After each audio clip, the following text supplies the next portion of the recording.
तो जो हालात मैं देख रहा हूँ पूरे झारखंड में, यहाँ पूरी तरह से अपराधियों का साम्राज्य स्थापित है। हालात मैं देख रहा हूँ पूरे झारखंड में, यहाँ पूरी तरह से अपराधियों का, भले जो इंडी गठबंधन, ये महाठगबंधन की जो जमायत है, भ्रष्टाचारियों का और अपराधियों का, प्रधानमंत्री की कुर्सी की चाह आज से नहीं बरसों से रही है और उसी चाह में ये पलटू राम की तरफ पलटते रहते हैं। अब पलटू कुमार जी कुर्सी कुमार बन चुके हैं, उधर युवराज भी है और यमराज भी है। तो युवराज और यमराज कौन बनेगा, उनके प्रधानमंत्री अब पहले यमराज और युवराज मिलकर तय कर रहे हैं। भाजपा के केंद्रीय राज्य मंत्री अश्विनी चौबे ने धनबाद परिसदन में प्रेस कॉन्फ्रेंस कर विपक्ष पर कई गंभीर आरोप लगाए। अश्विनी चौबे ने झारखंड सरकार पर सीधे तौर पर हमला करते हुए उन्होंने कहा कि हेमंत सरकार ने कोयला, लोहा और बालू तस्करों को खुली छूट दे रखी है, जिस कारण राज्य में अपराधियों का मनोबल काफी बढ़ा हुआ है। वहीं बिहार के नीतीश कुमार पर चौबे ने तंज कसते हुए उन्होंने कहा कि नीतीश कुमार प्रधानमंत्री बनने का सपना काफी वर्षों से देख रहे हैं, लेकिन 2024 के चुनाव में बिहार की जनता उन्हें कुर्सी से उतार फेंकेगी। दूसरी ओर विपक्ष पर ठिठोली करते हुए चौबे ने कहा कि ये ठगबंधन की जमात है, जिसमें युवराज और यमराज दोनों ही प्रधानमंत्री बनना चाह रहे हैं। पहले वो खुद फैसला कर लें, फिर देश के नेतृत्व की बात करें। तो जो हालात मैं देख रहा हूँ पूरे झारखंड में, यहाँ पूरी तरह से अपराधियों का साम्राज्य स्थापित हो गया है। वर्तमान सरकार झारखंड की पूरी तरह से निष्फल रही है। लॉ एंड ऑर्डर, लॉलेसनेस तो एकदम भरा पड़ा है। जगह जगह खतरे की घंटी बज रही है और जो हालात अभी बिहार में है, उससे भी बिहार और झारखंड की दोनों की हालात बहुत ही बदतर हो गई है। और मुझे लग रहा है कि यहाँ अपराध के साथ साथ जो माफिया तंत्र है, यहाँ कोयला माफिया के रूप में लगातार कोयले की इतनी चोरी, मुझे लगता है कि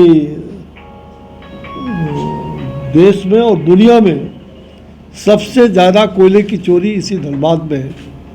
और ये पूरी तरह से यहाँ के झारखंड मुक्ति मोर्चा के नेतृत्व के शरण में कोयला, समूचे कोयला कहते हैं ना, खदान चोर, कोयला चोर की बात जो होता है कई बार, तो ये सारे छुपे स्तंभ से ही नहीं, खुल करके और पूरा उसका झारखंड मुक्ति मोर्चा और यहाँ की सरकार का इन तमाम अपराधियों पर, कोयला माफिया, कोयला चोरी पर, इन सब लोगों पर इनका दृष्टिकोण है और ये सब लोग उनके छत्र छाया में जी रहे हैं। मुझे लग रहा है कि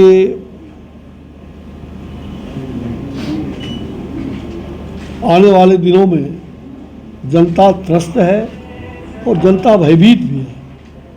यहाँ के आम लोगों में, जनमानस में भय का वातावरण है, लोग पलायन कर रहे हैं। ये स्थिति पैदा हुई है कि झारखंड से पलायन की स्थिति बन गई है और पलायन कर रहे हैं बड़े पैमाने पर। तो मुझे लगता है कि झारखंड मुक्ति मोर्चा की सरकार को अब इनके ये चंद दिनों के मेहमान भी हैं और सही है कि आदरणीय प्रधानमंत्री नरेंद्र भाई मोदी जी की केंद्र में हमारी सरकार है और आगे भी रहेगी, इसमें कहीं दो मत नहीं। भले जो इंडी गठबंधन, ये महाठगबंधन की जो जमायत है, भ्रष्टाचारियों का और अपराधियों का, जो लोकतंत्र के दुश्मन भी है और लोकतंत्र विरोधी है, जिन्होंने लोकतंत्र की हत्या किया, आपातकाल लाया देश के अंदर, आज उसके गोद में बैठ करके हमारे बिहार के मुखिया नीतीश कुमार जी ये बकांड प्रत्याशा में हैं और इनको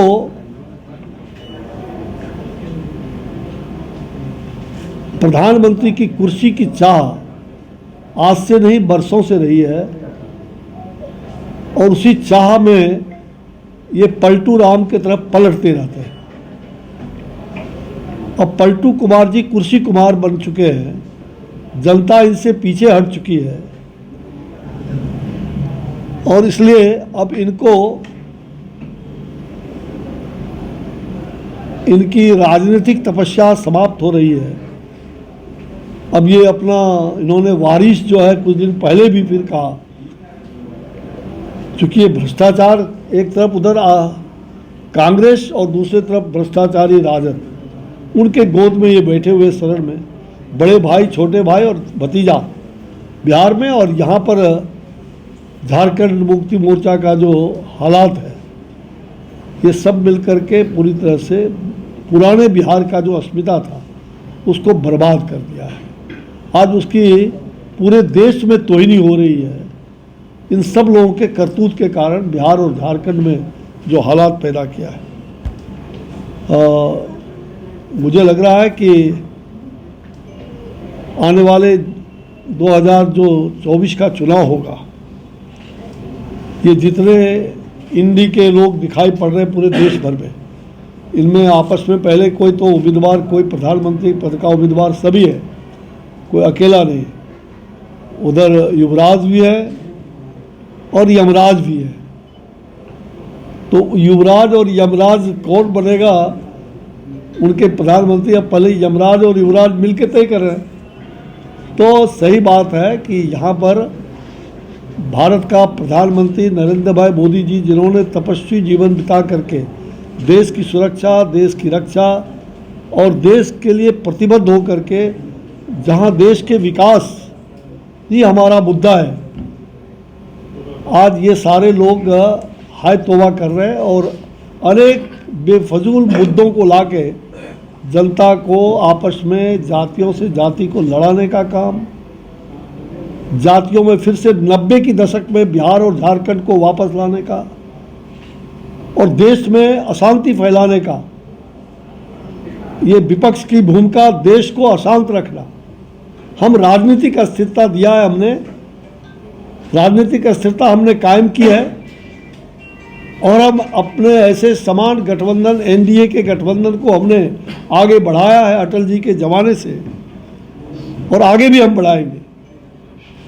और भारतीय जनता पार्टी अकेले झारखंड में हम पूरी की पूरी सीट फिर 2024 में हमारे झोले में जाने वाली है और नेक्स्ट जब विधानसभा का चुनाव होगा तो यहाँ भाजपा एनडीए की, भाजपा की सरकार बनेगी, इसमें कहीं दो मत।